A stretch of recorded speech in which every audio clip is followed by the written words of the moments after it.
Good morning. ഇന്ന് നമ്മൾ നോക്കാൻ പോകുന്ന ലായനികൾ എന്ന ഭാഗത്തെ പറ്റിയാണ്.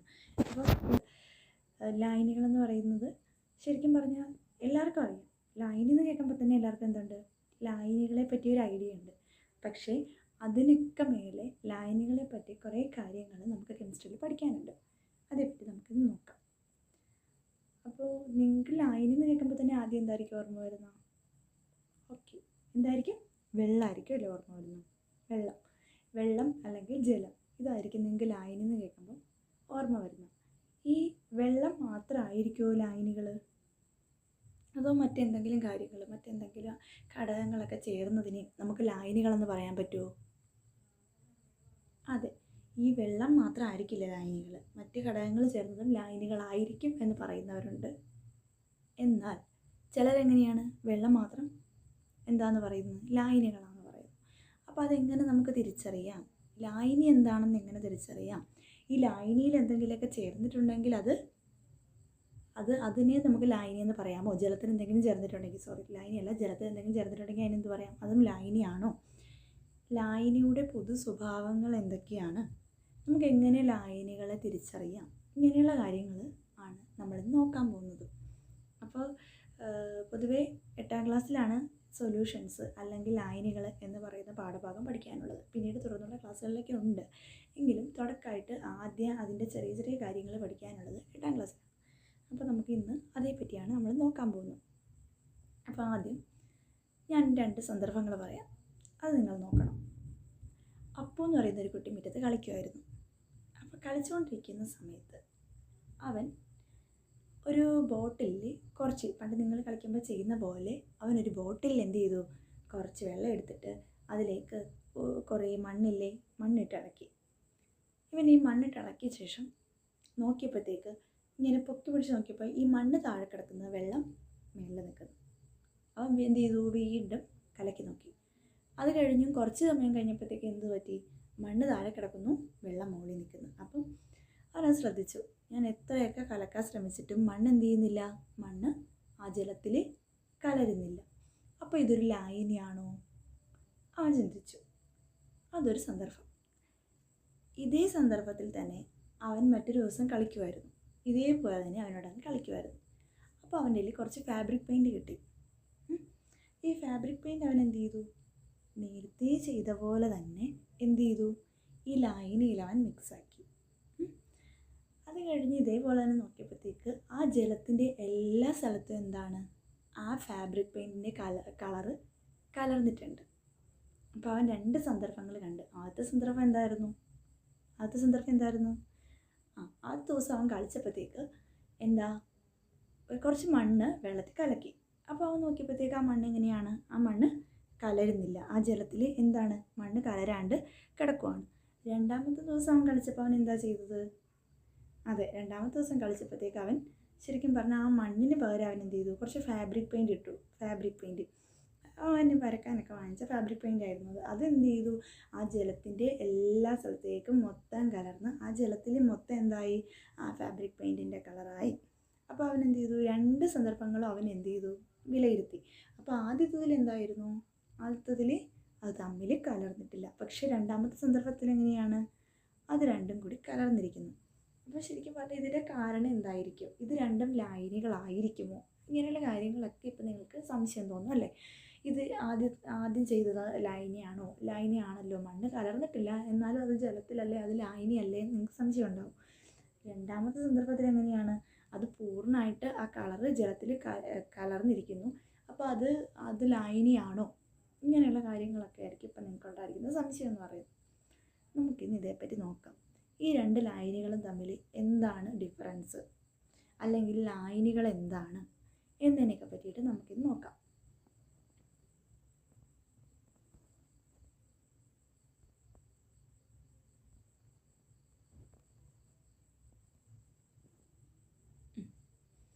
അതിൻ്റെ അകത്ത് ആദ്യം പറയുന്നതാണ് ഒരു ലായനി എടുത്ത്. ഇനി ആദ്യം പറയുന്നത് ഒരു ലായകത്തിൽ ലീനം ലയിച്ച് ലായനി ഉണ്ടാകുന്നു. ഒരു ലായകത്തിൽ എന്താണ് ലയിക്കുന്നത്? ലീനം ലയിച്ചിട്ട് എന്തുണ്ടാകുന്നു? ലായനി ഉണ്ടാകുന്നു എന്ന് പറയുന്നു. അപ്പോൾ നമ്മളെ സംബന്ധിച്ചിടത്തോളം നമുക്ക് അറിയാവോ, ലീനം എന്താണെന്ന് അറിയില്ല, ലായകം എന്താണെന്നറിയില്ല. ശരിക്കും ലായനി ഉണ്ടാവുന്നത് എങ്ങനെയാണ്? നമ്മൾ ഈ പറഞ്ഞ ലീനവും ലായനിയും ലായകവും ലയിച്ചിട്ടാണ് ലായനി ഉണ്ടാവുന്നതെന്നാണ് പറഞ്ഞേക്കുന്നത്. അപ്പോൾ നമ്മൾ എന്തൊക്കെ അറിയണം? ലീന എന്താണെന്നറിയണം, പിന്നെ എന്തറിയണം? ലായകം എന്താണെന്നറിയണം. ഇത് രണ്ടും അറിഞ്ഞാൽ മാത്രമേ നമ്മൾ ലായനി എങ്ങനെയാണ് ഉണ്ടാവുക, ലായനിയിൽ എന്തൊക്കെയുണ്ട് എന്നൊക്കെ കാര്യം നമുക്ക് മനസ്സിലാകാൻ പറ്റും. അപ്പം ലീന എന്താണെന്ന് നോക്കാം.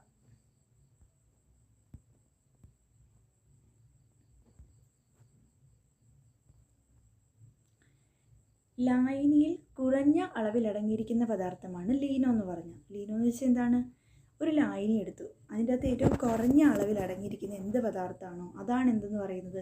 ലീനം എന്ന് പറയുന്നത്. അപ്പോൾ ലായനിയിൽ ഏറ്റവും കുറഞ്ഞ അളവിൽ അടങ്ങിയിരിക്കുന്ന പദാർത്ഥമാണ് എന്ത്? ലീനം എന്ന് പറയുന്നത്. അപ്പോൾ ഒരു ലായനി എടുക്കുകയാണെങ്കിൽ അതിൻ്റെ അകത്ത് ഒരു പദാർത്ഥം കുറഞ്ഞ അളവിലായിരിക്കും, ഒരു പദാർത്ഥം കൂടിയ അളവിലും ആയിരിക്കും, ഇല്ലേ? ഇപ്പോൾ നമ്മളൊരു ലായനി എടുത്താൽ അതിൻ്റെ അകത്ത് എങ്ങനെയായിരിക്കും? ഒരു പദാർത്ഥം കുറഞ്ഞ അളവിലും മറ്റൊരു പദാർത്ഥം കൂടിയ അളവിലുമായിരിക്കും. അതിൽ ഏറ്റവും കുറഞ്ഞ അളവിലിരിക്കുന്ന പദാർത്ഥമാണ് എന്തെന്ന് പറയുന്നത്? ലീനം എന്ന് പറയുന്നത്. ലീനം എന്താണ്? ഏറ്റവും കുറഞ്ഞ അളവിൽ അടങ്ങിയിരിക്കുന്ന പദാർത്ഥമാണ് ലീനം എന്ന് പറയുന്നത്. പിന്നെ രണ്ടാമത് പറഞ്ഞിരുന്നതാണ് ലായകം. എന്താണ് ലായകം? ലായകം എന്ന് വെച്ചാൽ ഒരു ജലത്തിൽ കൂടിയ അളവിൽ അടങ്ങിയിരിക്കുന്ന പദാർത്ഥമാണ് എന്ത്? ലായകം എന്ന് പറയുന്നത്. അതായത് ലായനിയിൽ കൂടുതൽ അളവിൽ അടങ്ങിയിരിക്കുന്ന പദാർത്ഥമാണ് എന്ത്? ലായകം എന്ന് പറയുന്നത്. ലീന എന്തായിരുന്നു? ലായനിയിൽ കുറഞ്ഞ അളവിലടങ്ങിയിരിക്കുന്ന ലീനവും കൂടുതൽ അളവിലടങ്ങിയിരിക്കുന്ന പദാർത്ഥമാണ് എന്ത്? ലായകം എന്ന് പറയുന്നത്. അപ്പം ലീനോ ലായകോ മനസ്സിലായല്ലോ. ലീനം എന്താണ്? കുറഞ്ഞ അളവിലടങ്ങിയിരിക്കുന്ന പദാർത്ഥം. അപ്പോൾ ലായകം എന്താണ്? കൂടിയ അളവിലടങ്ങിയിരിക്കുന്ന പദാർത്ഥം. ഇത് രണ്ടും തമ്മിലുള്ള വ്യത്യാസം മനസ്സിലായല്ലോ. അപ്പോൾ ലായനി എന്തായിരുന്നു? ലായനിയുടെ ഡെഫിനിഷൻ എന്തായിരുന്നു? ഒരു ലായകത്തിൽ ലീനം ലയിച്ചാലാണ് എന്തുണ്ടാവുക? ലായനി ഉണ്ടാവുക എന്ന് പറഞ്ഞത്. അപ്പോൾ ലായകത്തിൽ എന്ത് ലയിക്കുന്നു? ലീനം ലയിക്കുന്നു. ലായകം എന്തായിരുന്നു? കുറഞ്ഞ അളവിലുള്ള പദാർത്ഥം. ലീനം എന്താണ്? കൂടിയ അളവിലുള്ള പദാർത്ഥം. ലീനം എന്താണ്? കൂടിയ അളവിലുള്ള പദാർത്ഥം. ഒരു ലായകത്തിൽ ലീനം ലയിച്ച് എന്തുണ്ടാവുന്നു? ലായനി ഉണ്ടാവുന്നുണ്ട്. അതിനകത്ത് ലീനം എന്ന് പറഞ്ഞാൽ എന്താണ്? കുറഞ്ഞ അളവിലുള്ള പദാർത്ഥം. ലായകം എന്ന് വെച്ചാൽ എന്താണ്? കൂടിയ അളവിലുള്ള പദാർത്ഥം. ഇനി ഞാൻ നിങ്ങൾക്ക് 2-3 എക്സാമ്പിളുകൾ പറയാം. അതിൽ നിന്ന് നിങ്ങൾ കണ്ടെത്തണം ലായകം എന്താണ്, ലീനം എന്താണെന്നുള്ളത് നിങ്ങൾ പറയണം. അപ്പം ഒരു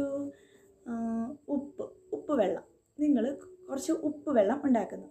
ഈ ഉപ്പ് വെള്ളത്തിൽ ലായകം ഏതായിരിക്കും, ലീനം ഏതായിരിക്കും?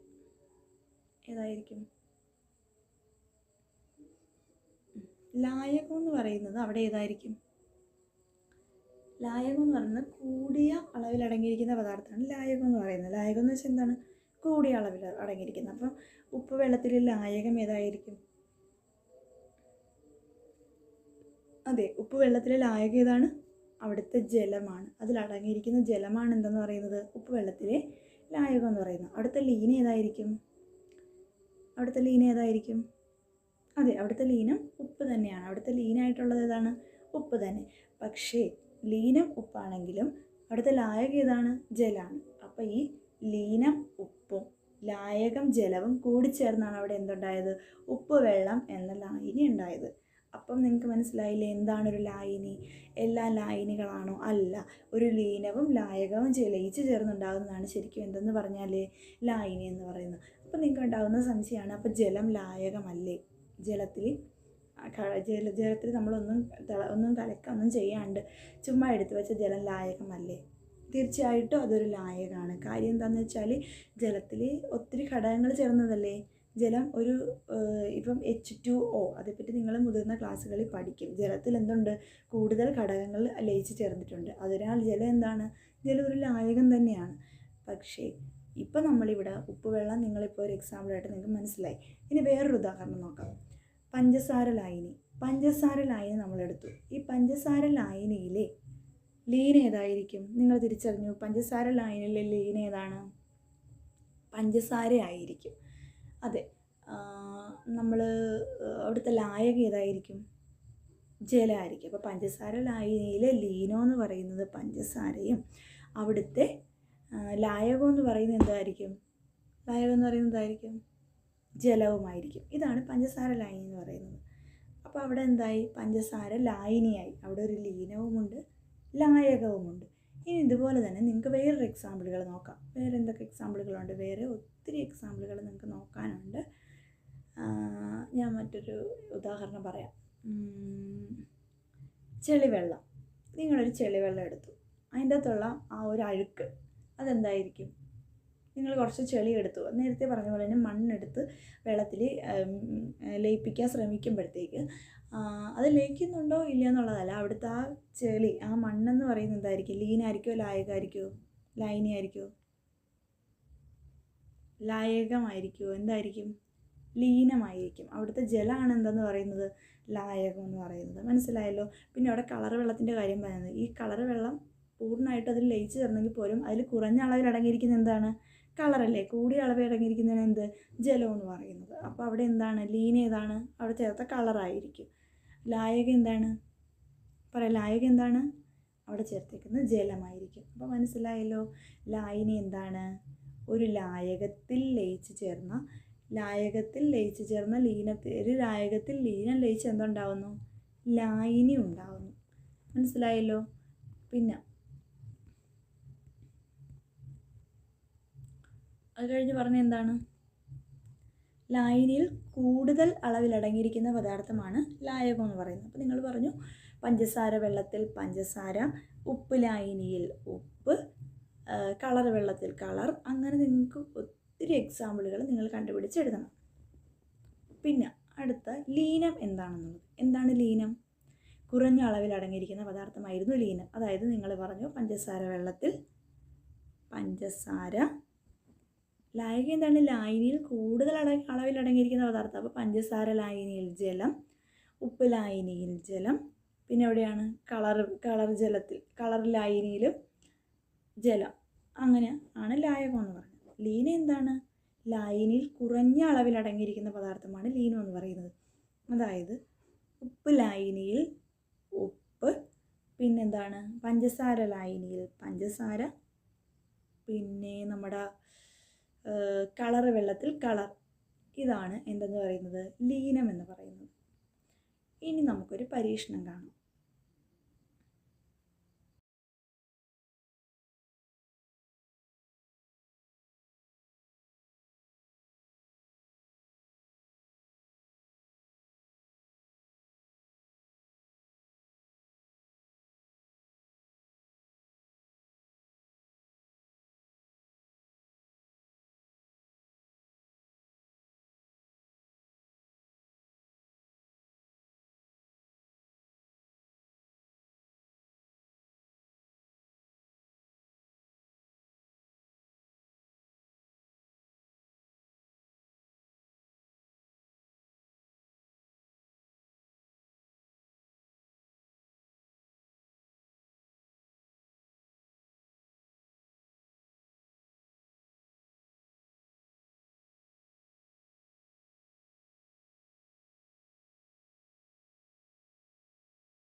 എല്ലാവരും പരീക്ഷണം കണ്ടോ? എന്താ പരീക്ഷണത്തിൽ നടന്നത്? പരീക്ഷണത്തിൽ എന്താ ചെയ്തത്? അതെ, കുറച്ച് ഉപ്പ്, പഞ്ചസാര എന്ത് ചെയ്യുന്നു? പഞ്ചസാര ജലത്തിൽ ലയിപ്പിക്കുന്നു. ഇതല്ലേ നിങ്ങൾ പരീക്ഷണത്തിൽ കണ്ടത്? എന്തായിരിക്കും അവിടെ നടന്നത്? പഞ്ചസാര ജലത്തിൽ ലയിച്ചപ്പോൾ എന്താ നടന്നത്? പൂർണ്ണമായിട്ട് ലയിപ്പിക്കാൻ കഴിയുന്നുണ്ടോ? അതിന് നന്നായിട്ട് സ്പൂണിട്ട് ആ ഗ്ലാസ്സിലെ വെള്ളത്തിൽ പഞ്ചസാര ഇട്ട് ഇളക്കിയപ്പോഴത്തേക്ക് പഞ്ചസാര എന്തായി? പൂർണ്ണമായിട്ടും ആ ജലത്തിൽ ലയിച്ചിരിക്കുന്നു. ഇല്ലേ? പഞ്ചസാര എങ്ങനെയാണ്? പൂർണ്ണമായിട്ടും ആ ജലത്തിൽ ലയിച്ചു ചേർന്നിരിക്കുന്നു. അപ്പോൾ നിങ്ങൾ ആ ലയിച്ചു ചേർന്ന ജലം എടുത്ത് നോക്കുമ്പോഴത്തേക്ക് അതിൻ്റെ അകത്ത് എവിടെയെങ്കിലും പഞ്ചസാര ലായനി അവശേഷിക്കുന്നുണ്ടായിരുന്നു? ഇല്ല. അതിൻ്റെ അകത്ത് എല്ലാ ഭാഗത്തും പഞ്ചസാര എന്താണ്? പൂർണ്ണമായിട്ടും അലിഞ്ഞു ചേർന്നിട്ടുണ്ടായിരുന്നു ഇല്ലേ? അതെ. ഇത്തരം മിശ്രിതങ്ങളാണ് ഏകാത്മക മിശ്രിതം. എന്താണ് ഏകാത്മക മിശ്രിതം എന്ന് വെച്ചാൽ എന്താണ്? ഒരു മിശ്രിതത്തിൽ എല്ലാ ഭാഗത്തും ഘടകങ്ങൾ ഒരേ അനുപാതത്തിലാണ് ചേർന്നിരിക്കുന്നതെങ്കിൽ ആ മിശ്രിതത്തെ എന്ത് വിളിക്കാം? ഏകാത്മക മിശ്രിതം എന്ന് വിളിക്കാം. അതായത് ഒരു മിശ്രിതം നമ്മൾ എടുക്കുകയാണ്, ആ മിശ്രിതത്തിൻ്റെ എല്ലാ ഭാഗത്തും, അല്ലെങ്കിൽ ഒരു ലായനി എടുക്കുന്നു, ആ ലായനിയുടെ എല്ലാ ഭാഗത്തും അതിലെ ഘടകങ്ങൾ ഒരേ അനുപാതത്തിലാണ് ചേർന്നിരിക്കുന്നതെങ്കിൽ ആ മിശ്രിതത്തെ ഏകാത്മക മിശ്രിതമെന്ന് വിളിക്കാം. നിങ്ങൾ ആ പഞ്ചസാര ലായനി കുറച്ചെടുത്ത് ടേസ്റ്റ് ചെയ്ത് നോക്കുന്നു. നിങ്ങൾക്ക് വീട്ടിലാണെങ്കിലും ചെയ്യാം. ഒരു ഗ്ലാസ്സിൽ, ഇപ്പം നമ്മൾ ചെയ്ത പരീക്ഷണം പോലെ ഒരു ഗ്ലാസ്സിൽ കുറച്ച് പഞ്ചസാരയോ ഉപ്പോ ഇട്ടിട്ട് മിക്സ് ചെയ്തിട്ട് അത് നിങ്ങൾ കുറച്ച് ടേസ്റ്റ് ചെയ്ത് നോക്കുമ്പോഴത്തേക്ക് അതിനെന്തുണ്ട്? പഞ്ചസാരയുടെ അല്ലെ ഉപ്പിൻ്റെ രുചി ഉണ്ടാവും. എന്നിട്ട് നിങ്ങൾ പിന്നെ അതിൻ്റെ അടുത്ത ഭാഗത്തു നിന്ന് ഒരു ഗ്ലാസിൻ്റെ അടുത്ത ഭാഗത്തു നിന്ന് എടുത്ത് നോക്കിയാൽ ആ ഗ്ലാസ്സിൽ ഏത് ഭാഗത്തു നിന്ന് എടുത്ത് നോക്കിയാലും അതിൻ്റെ ടേസ്റ്റ് എന്തായിരിക്കും? ഒരേ രുചിയായിരിക്കും. അതായത് ആ മിശ്രിതത്തിലെ ഘടകം എന്താണ്? അതിൽ പൂർണ്ണമായി ലയിച്ചു ചേർന്നു. അപ്പോൾ അതിലെ ഘടകത്തിൻ്റെ അനുപാതം എല്ലായിടവും എങ്ങനെയായിരിക്കും? ഒരുപോലെ ആയിരിക്കും. അത്തരം ലായനികളാണ് എന്തെന്ന് പറയുന്നത്? ഏകാത്മക മിശ്രിതങ്ങളെന്ന് പറയുന്നത്. അപ്പോൾ നിങ്ങൾക്ക് ഇപ്പോൾ ഏകാത്മക മിശ്രിതത്തെ പറ്റി ഏകദേശം ഒരു ധാരണ കിട്ടിയിട്ടുണ്ടാവും. ആ പരീക്ഷണം കണ്ടപ്പോൾ തന്നെ നിങ്ങൾക്ക് അറിയാൻ പറ്റും അതിൻ്റെ അകത്തെ ഘടകങ്ങൾ എല്ലായിടും ഒരുപോലെ ആണെങ്കിൽ അതിന് എന്ത് പറയാം? ഏകാത്മക മിശ്രിതം എന്ന് പറയാം. അപ്പോൾ എന്താണ് ഏകാത്മക മിശ്രിതം? ഒരു മിശ്രിതത്തിൻ്റെ എല്ലാ ഭാഗത്തും ഘടകങ്ങൾ ഒരേ അനുപാതത്തിലാണ് ചേർന്നിരിക്കുന്നതെങ്കിൽ ആ മിശ്രിതത്തെ നമുക്ക് എന്ത് പറയാം? ഏകാത്മക മിശ്രിതം എന്ന് പറയാം. മനസ്സിലായല്ലോ?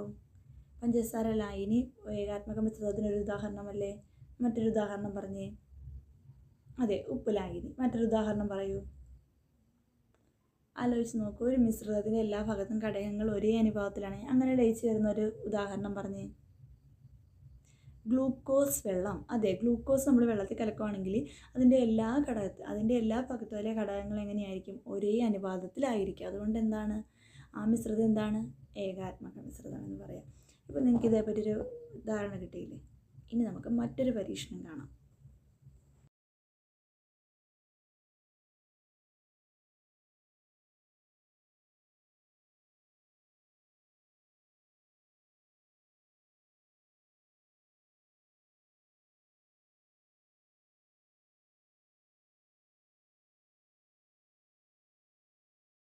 എല്ലാവരും പരീക്ഷണം കണ്ട് കാണുമല്ലോ.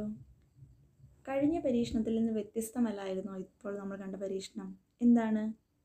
ഇതിൽ ചെളിവെള്ളമാണ് കലക്കിയേക്കുന്നത്. എന്ത് വെള്ളമാണ്? ചെളിവെള്ളം. നിങ്ങൾ നേരത്തെ പറഞ്ഞ പോലെ തന്നെ മണ്ണാണ് കലക്കിയേക്കുന്നത്. മണ്ണെടുത്തിട്ട് എന്ത് ചെയ്യുന്നു? ജലത്തിൽ പൂർണ്ണമായിട്ട് ലയിപ്പിക്കാൻ ഒരാൾ ശ്രമിക്കുക. പക്ഷെ അത് ലയിക്കുന്നുണ്ടോ മക്കളെ? അതിൻ്റെ അടിയിൽ എങ്ങനെയാണ് കിടക്കുന്നത്? അതിൻ്റെ അടിയിൽ അത് അടിഞ്ഞു കിടക്കുന്നതായിട്ട് നമുക്ക് നന്നായിട്ട് കാണാൻ പറ്റുന്നുണ്ട്. ആ ജലത്തിൻ്റെ അടിയിൽ എങ്ങനെയാണ് അത് നന്നായിട്ട് അടിഞ്ഞു കിടക്കുന്ന ആ മണ്ണല്ലേ? പക്ഷെ അത് നമ്മൾ എത്രയൊക്കെ ഇളക്കി അത് ലയിപ്പിക്കാൻ വേണ്ടി ശ്രമിച്ചാലും അത് ലയിക്കാണ്ട് അതിൻ്റെ അടിയിൽ തന്നെ കിടക്കുകയാണ് ആ മണ്ണ്. അങ്ങനെയുള്ള മിശ്രിതങ്ങളെ നമുക്ക് എന്ത് പറയാം? ഭിന്നാത്മക മിശ്രിതം എന്ന് പറയാം. എന്ത് പറയാം? ഭിന്നാത്മക മിശ്രിതം. അതായത് ഒരു മിശ്രിതത്തിൽ ഘടകങ്ങൾ വ്യത്യസ്ത അനുപാതത്തിലാണ് ചേർന്നിരിക്കുന്നതെങ്കിൽ ആ മിശ്രിതത്തെ നമുക്ക് എന്ത് പറയാം? ഭിന്നാത്മക മിശ്രിതം എന്ന് പറയാം. ഒരു മിശ്രിതത്തിലെ ഘടകങ്ങൾ എങ്ങനെയാണ് ചേർന്നിരിക്കുന്നത്? വ്യത്യസ്ത അനുപാതത്തിൽ. അതായത് അവിടെ മണ്ണിൻ്റെ അതേ അനുപാതമായിരിക്കുമോ ജലത്തിൽ? അല്ല, ജലത്തിൻ്റെ അനുപാതം മണ്ണ് ശരിക്കും എന്താണ്? അതിലേക്ക് പൂർണ്ണമായിട്ട് ലയിച്ചു ചേരുന്നില്ല. അപ്പോൾ അതെന്താണ്? അതിൽ ഘടകങ്ങൾ എല്ലാ ഭാഗത്തും എങ്ങനെയാണ്? വ്യത്യസ്ത അനുപാതത്തിലാണ് അല്ലേ ചേർന്നിരിക്കുന്നത്. അടിയിൽ കൂടുതലായിട്ട് മേളിലത് ഒട്ടും ഇല്ല, അങ്ങനെയൊക്കെ. അപ്പം ഇങ്ങനെ വ്യത്യസ്ത അനുപാതത്തിലാണ് ചേർന്നിരിക്കുന്നതെങ്കിൽ ആ മിശ്രിതത്തെ നമുക്ക് എന്ത് പറയാം? ഭിന്നാത്മക മിശ്രിതം എന്ന് പറയാം. ഈ ഭിന്നാത്മക മിശ്രിതത്തിനും കൂടുതൽ ഉദാഹരണങ്ങൾ നിങ്ങൾ കണ്ടിട്ടുണ്ട് മുൻപുള്ള ക്ലാസ്സുകളിൽ. എന്തൊക്കെയായിരിക്കാം ഭിന്നാത്മക മിശ്രിതത്തിൻ്റെ മറ്റ് 2-3 ഉദാഹരണങ്ങൾ നിങ്ങൾക്ക് പറയാൻ കഴിയുമോ?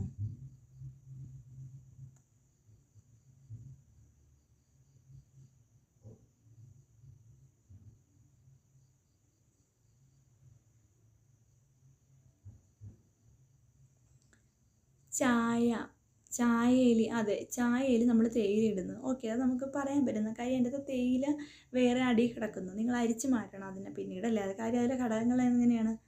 അതിലേക്ക് തേയിലയിലെ അംശം ഇറങ്ങുന്നുണ്ടെങ്കിൽ പോലും അതിൻ്റെ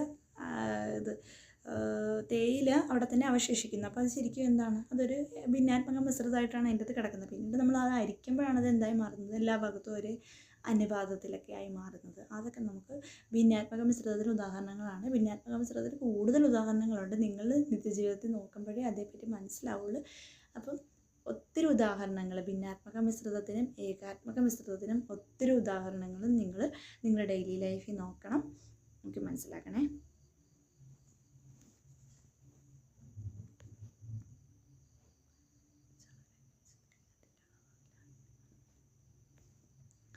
ഇനി നമ്മൾ പറയാൻ പോകുന്നത്, നിങ്ങൾ ഏകാത്മക മിശ്രിതം ഉണ്ടാക്കി, ഭിന്നാത്മക മിശ്രിതം ഉണ്ടാക്കി, ഒരു ലായിനി എന്താണെന്ന് പഠിച്ചു. ഈ ലായിനിയിൽ നമ്മൾ പറഞ്ഞു ലീനം എന്ന് പറഞ്ഞാൽ കുറഞ്ഞ അളവിൽ ചേർത്തതാണ്. ഈ കുറഞ്ഞ അളവിൽ ചേർത്ത ലീനത്തിനൊരു അളവുണ്ടാവില്ലേ? അതെന്തിനെങ്കിലും ബന്ധപ്പെട്ടിട്ടുണ്ടോ? ലായിനിയുടെ ഏതെങ്കിലും ഒരു അവസ്ഥയ്ക്ക് അതുമായിട്ട് ബന്ധപ്പെട്ടിട്ടുണ്ടാവുമോ? ഉണ്ടാവും. നമുക്കിന്ന് അതേപ്പറ്റി നമുക്കത് നോക്കാം.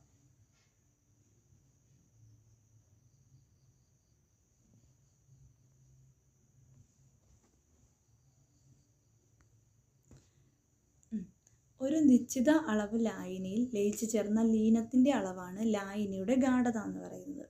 അപ്പോൾ ലായനിയുടെ ഗാഢത എന്താണ്? നമ്മൾ നേരത്തെ പറഞ്ഞു ഏറ്റവും കുറഞ്ഞ അളവിൽ ചേർന്ന അളവാണ് ഒരു ലായനി. ഏറ്റവും കുറഞ്ഞ അളവിൽ ചേർന്നാണ് ലീനം എന്ന് പറയുന്നത്. അപ്പോൾ ഒരു നിശ്ചിത അളവ് ലായനി എടുത്താൽ ആ ലായനിയിൽ ലയിച്ചേർന്ന ലീനത്തിൻ്റെ അളവാണ് എന്തെന്ന് പറയുന്നത്? ശരിക്കും ലായനിയുടെ ഗാഢത എന്ന് പറയുന്നത്. അപ്പോൾ ഒരു ലായനിയിൽ ലീനത്തിൻ്റെ അളവ് കുറവാണെങ്കിൽ അത് നമുക്ക് എങ്ങനെ പറയാം? നേർത്ത ലായനി എന്ന് പറയാം. എന്ത് പറയാം? നേർത്ത ലായനി എന്ന് പറയാം. അപ്പോൾ ഒരു നിശ്ചിത അളവ് ലായനി എടുത്തു, അതിൻ്റെ അകത്ത് എന്താണ്? ഒരു കുറച്ച് അളവ് ലീനം ചേർത്തു. അപ്പോൾ അതെന്ത് ലായനിയായിരിക്കും? നേർത്ത ലായനിയായിരിക്കും അല്ലേ? കാര്യം ലീനത്തിൻ്റെ അളവ് അവിടെ എന്താണ്? വളരെ കുറവാണ്. അപ്പോൾ നമുക്ക് ലീനത്തിൻ്റെ അളവ് കൂടുതൽ ചേർത്ത് നോക്കിക്കൂടെ? തീർച്ചയായിട്ടും ലീനത്തിൻ്റെ അളവ് കൂടുതൽ ചേർക്കുന്നതാണ് ഗാഢലായനി എന്ന് പറയുന്നത്. അപ്പോൾ ഗാഢലായനി എന്താണ്? ഒരു ലായനിയിൽ ലീനത്തിൻ്റെ അളവ് കൂടുതലാണെങ്കിൽ അത് ഗാഢലായനി എന്നറിയപ്പെടുന്നു. ലീനത്തിൻ്റെ അളവ് കൂടുതലാണെങ്കിൽ അത് എന്തറിയപ്പെടുന്നു? ഗാഢലായനി എന്നറിയപ്പെടുന്നു. അപ്പോൾ ലീനത്തിൻ്റെ അളവ് കുറവാണെങ്കിൽ അതെന്താണ്? നേർത്ത ലായനി എന്നറിയപ്പെടുന്നു. അപ്പോൾ ലായനികൾ ഇപ്പോൾ 2 ടൈപ്പ് പറഞ്ഞില്ലേ? നേർത്ത ലായനിയുണ്ട്, ഗാഢലായനിയുണ്ട്. ഇത് രണ്ടും ശരിക്കും പറഞ്ഞാൽ ലായനിയുടെ ഗാഢത വെച്ചിട്ടാണ് തരംതിരിച്ചേക്കുന്നത്. ആ ലീനത്തിൻ്റെ അളവ് ചേർന്നതിനാണ് ശരിക്കും ഗാഢത എന്ന് പറയുന്നത്. അപ്പം ഞാൻ 2 ഗ്ലാസ് വെള്ളം എടുത്തു. അതിലേക്ക് 1 സ്പൂൺ പഞ്ചസാര ഇവിടെ ഇട്ടു, അപ്പുറത്തതിൽ 3 സ്പൂൺ പഞ്ചസാര ഇട്ടു. ഈ ആദ്യത്തേതിൻ്റെ ടേസ്റ്റ് ആയിരിക്കുമോ രണ്ടാമത്തേതിൻ്റെ ടേസ്റ്റ്? ഏതിലായിരിക്കും മധുരം കൂടുതൽ? രണ്ടാമത്തെ ഗ്ലാസ്സിലായിരിക്കും മധുരം കൂടുതൽ. കാര്യം എന്താണ്? ലീനത്തിൻ്റെ അളവ് കൂടുതലായിരുന്നു. അപ്പോൾ ആ ലീനത്തിൻ്റെ അളവ് കൂടുതലാണെങ്കിൽ നമ്മളത് ഏത് തരം ലായനിയാണെന്നാണ് പറഞ്ഞിരുന്നത്? അത് എന്ത് തരം ലായനിയാണ്? ഗാഢലായനിയാണ്. അപ്പം നമ്മൾ ആദ്യം ഉണ്ടാക്കിയ ലായനി എന്താണ്? നേർത്ത ലായനിയാണ്. മനസ്സിലായല്ലോ? നേർത്ത ലായനി എന്താണ്, ഗാഢലായനി എന്താണെന്ന് മനസ്സിലായില്ല. ഏറ്റവും കുറഞ്ഞ അളവിലാണ് ലീനം ചേർന്നിരിക്കുന്നതെങ്കിൽ അത്തരം ലായനിയാണ് അത്തരം ലായനിയാണ് നേർത്ത ലായനി എന്ന് പറയുന്നത്. കൂടിയ അളവിലാണ് ചേർന്നിരിക്കുന്നതെങ്കിൽ അത്തരം ലായനിയാണ് ഗാഢലായനി എന്ന്. ഇത്രയും കാര്യം ഓക്കെ അല്ലേ? ഇപ്പോൾ നമ്മൾ ഇത്രയും കാര്യമാണ് ശരിക്കും പറഞ്ഞ് ഇന്ന് പഠിച്ചത്. ഒരു ലായനി എന്താണ്, ലായനികളെ പറ്റി നമ്മൾ ആദ്യം പറഞ്ഞു. എന്താണ് ലായനികൾ എന്നുള്ള കാര്യം നമ്മൾ ആദ്യം പറഞ്ഞു. പിന്നെ നിങ്ങൾ ആദ്യം 2 എക്സാമ്പിളുകൾ കണ്ടായിരുന്നു. അപ്പോൾ എന്ന് പറയുന്ന കുട്ടി എന്ത് ചെയ്യുന്നു? മണ്ണ് കലക്കിയപ്പോഴത്തേക്ക് മണ്ണ് കലരുന്നില്ല. പിന്നെ അവൻ കളർ കലക്കിയപ്പോഴത്തേക്ക് കളർ കലങ്ങി. ഇത് രണ്ടും ഏത് തരം ലായനികൾക്ക് എക്സാമ്പിളാണ്? ഭിന്നാത്മക മിശ്രിതമാണ് ശരിക്കും നമ്മുടെ എന്തെന്നുള്ളത് പറ. എന്താ? അതെ, ഭിന്നാത്മക മിശ്രിതമാണ് നിങ്ങളുടെ മണ്ണ്. അപ്പോൾ മണ്ണ് കലക്കിയിട്ട് കലങ്ങാത്ത എന്തിന് ഉദാഹരണമാണ്? ഭിന്നാത്മക മിശ്രിതത്തിന് ഉദാഹരണമാണ്. അപ്പോൾ ഏകാത്മക മിശ്രിതത്തിന് ഉദാഹരണം ഏതായിരുന്നു? അവൻ കളർ കലക്കിയതായിരുന്നു. അതൊക്കെ ഇപ്പോൾ നിങ്ങൾക്ക് മനസ്സിലായല്ലോ. ഇപ്പോൾ ലായനികൾ എന്താണ് എന്നുള്ളതിനെ പറ്റി ഒരു ബേസിക് ആയിട്ടുള്ള കാര്യം നിങ്ങൾ പഠിച്ച്. ലായനിയിൽ ഏറ്റവും കൂടുതൽ അളവ് അടങ്ങിയിരിക്കുന്ന എന്തായിരുന്നു? കൂടുതൽ അളവ് അടങ്ങിയിരിക്കുന്നതാണ് ലായകം എന്ന് പറയുന്നത്. അപ്പോൾ മിക്ക ലായനികളിലും ലായകം എന്ന് പറയുന്നത് എന്തായിരിക്കും? ജലമായിരിക്കും. ലായനിയിൽ കുറഞ്ഞ അളവിൽ അടങ്ങിയിരിക്കുന്ന പദാർത്ഥം എന്താണ്? ലീനായിരിക്കും. കുറഞ്ഞ അളവിൽ അടങ്ങിയിരിക്കുന്ന പദാർത്ഥമായിരിക്കും ലീനം. ഈ ലീനം എന്ന് പറയുന്നത് ഇപ്പോൾ ഉപ്പ് ലായനിയിൽ ഉപ്പും പഞ്ചസാര ലായനിയിൽ പഞ്ചസാരയൊക്കെ ആയിരിക്കും. അപ്പോൾ ലായകത്തിൽ ലീനം ലയിച്ചാണ് എന്തുണ്ടാകുന്നത്? ലായനി ഉണ്ടാകുന്നത്. അപ്പോൾ ലായനി പഠിച്ചു, ലായകം പഠിച്ചു, ലീനം പഠിച്ചു. പിന്നെയാണ് നമ്മൾ പറഞ്ഞ ഏകാത്മക മിശ്രിതം. അതായത് ഒരു മിശ്രിതത്തിൻ്റെ ഘടകങ്ങൾ എല്ലാ ഭാഗത്തും ഒരേ അനുപാതത്തിലാണ് ചേർന്നിരിക്കുന്നതെങ്കിൽ അത്തരം മിശ്രിതത്തെ നമ്മൾ എന്ത് പറയുന്നു? ഏകാത്മക മിശ്രിതം എന്ന് പറയുന്നു. നേരെ മറിച്ച് ആ മിശ്രിതത്തിൻ്റെ എല്ലാ ഭാഗത്തും ഘടകങ്ങൾ വ്യത്യസ്ത അനുപാതത്തിലാണ് ചേർന്നിരിക്കുന്നതെങ്കിൽ അതിന് നമ്മൾ എന്ത് പറയും? ഭിന്നാത്മക മിശ്രിതമെന്നും പറയും. ഇത്രയും കാര്യങ്ങൾ ഇപ്പം നമ്മൾ പഠിച്ചു. പിന്നെ എന്ത് പറഞ്ഞു? ഒരു നിശ്ചിത അളവ് ലായനിയിൽ ലയിച്ചേർന്ന ലീനത്തിൻ്റെ അളവാണ് ശരിക്കും പറഞ്ഞാൽ ആ ലായനിയുടെ ഗാഢത എന്ന് പറയുന്നത്. ഇവിടെ ലീനത്തിൻ്റെ അളവ് കുറവാണെങ്കിൽ അത് നേർത്ത ലായനി എന്നും ലീനത്തിൻ്റെ അളവ് കൂടുതലാണെങ്കിൽ അത് ഗാഢ ലായനി എന്നും പറയുന്നു. ഇത്രയുള്ളൂ നമുക്കിന്ന് പഠിക്കാൻ. എല്ലാവർക്കും മനസ്സിലായെന്ന് വിചാരിക്കുന്നു. എല്ലാവരും ഇതിനൊക്കെ കൂടുതൽ എക്സാമ്പിളുകൾ നിങ്ങളുടെ നിത്യജീവിതത്തിൽ നിന്ന് കണ്ടെത്തണം. എന്നാൽ മാത്രമേ നിങ്ങൾക്ക് ഇതിനെപ്പറ്റി ഒരു ഐഡിയ ഒക്കെ കിട്ടുകയുള്ളൂ. അപ്പോൾ എല്ലാവരും ശ്രദ്ധിച്ചിരുന്ന എല്ലാവർക്കും താങ്ക് യു.